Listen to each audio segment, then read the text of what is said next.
interno em sistemas girantes.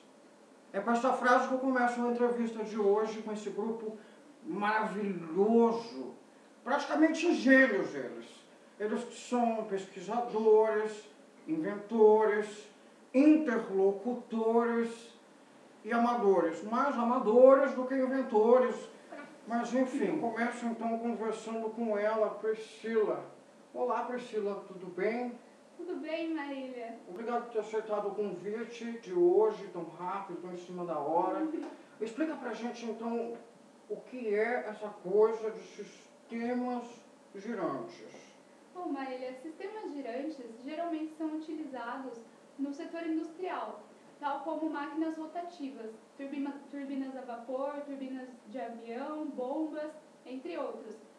Sua principal utilidade é gerar energia mecânica a partir da rotação dos seus eixos a alta velocidade. Muito bom, eu agradeço então a sua explicação.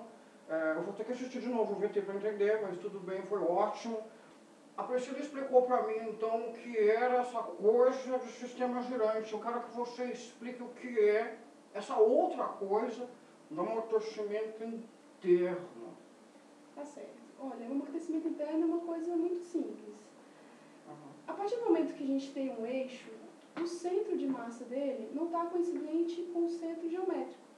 E isso causa um desbalanceamento.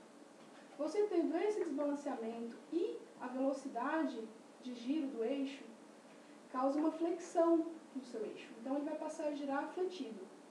Essa flexão vai fazer com que os planos atômicos do material do eixo se desloquem, dissipando energia, fazendo com que assim surja uma instabilidade no seu mecanismo. E isso é o amortecimento interno. Que ótimo, fantástico. Próximo entrevistado, participante do grupo, que hoje está explicando pra gente essa coisa do amortecimento interno, que eu não sei absolutamente nada, é o Bruno. Olá, Bruno, tudo bem? Olá, muito obrigado Maria, por ter vindo hoje. É um prazer. Eu peço desculpa pela iluminação do estúdio hoje, que está um pouco ruim. Está um pouco calor. Eu estou com um pouco de medo de ficar cega com essa luz, mas está tudo ótimo. Eu quero que você explique para mim, então, o diagrama de Campbell. Tem alguma coisa a ver com o Campbell ou não? Como é que é Não, isso? não tem. Não O diagrama de Campbell é uma forma de analisar a resposta Sim. do sistema, no nosso caso, o sistema girante. E ele vai trazer uma curva da frequência natural em função da rotação da máquina. E a gente consegue fazer várias análises importantes em cima desse diagrama. Tá ótimo, então. Eu parto para o último entrevistado do dia. Ele é Leandro. Olá, Leandro, tudo bem? Oi, tudo bem, Maria? E você? Como é que você está? Tô ótimo. Você me falou do motor Jeff Scott. Jeff quem, afinal? Eu não estou entendendo. Meu jardineiro em casa tem uma coisa que é fantástica que ele usa no jardim. Eu tenho certeza que é isso, não é isso? Não, Marília. O modelo de rotor Jeffcott é só uma maneira simplificada de representar uma máquina rotativa. Ele consiste em um eixo elástico com massa desprezível acoplado em um disco rígido, com massa e mancais rígidos.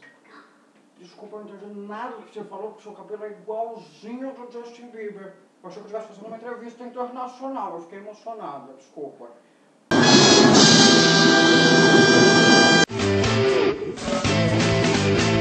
Como eu não entendi quase nada do que eles disseram, eles vão explicar pra gente com slides, então, o que é o amortecimento interno em sistemas girantes.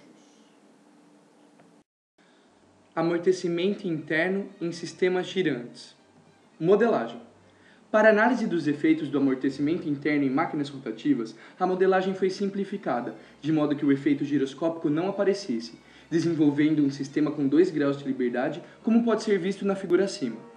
Baseando-se no esquema anterior, as equações de movimento do disco de massa m são encontradas, igualando-se a força de inércia com as somatórias das forças restantes.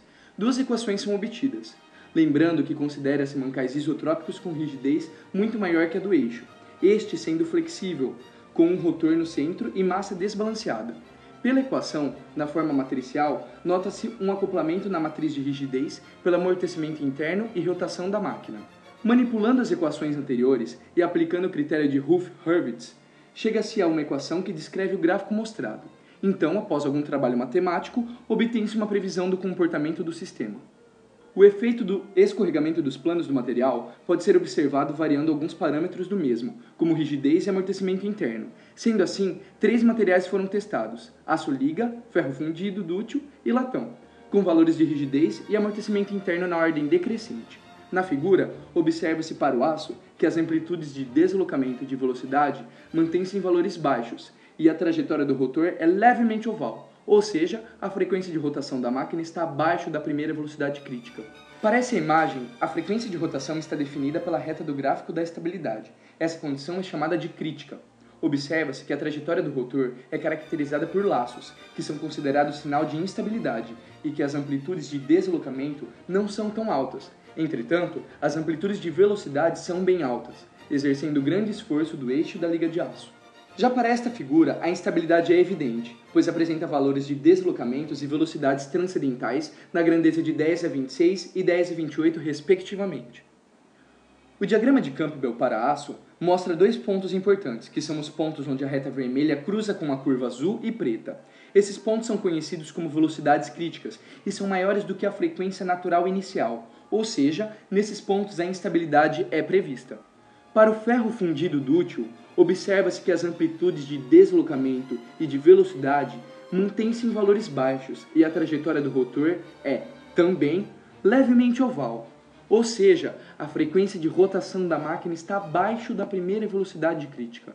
Da mesma forma que o aço, a situação crítica está situada em cima da reta daquele gráfico de estabilidade.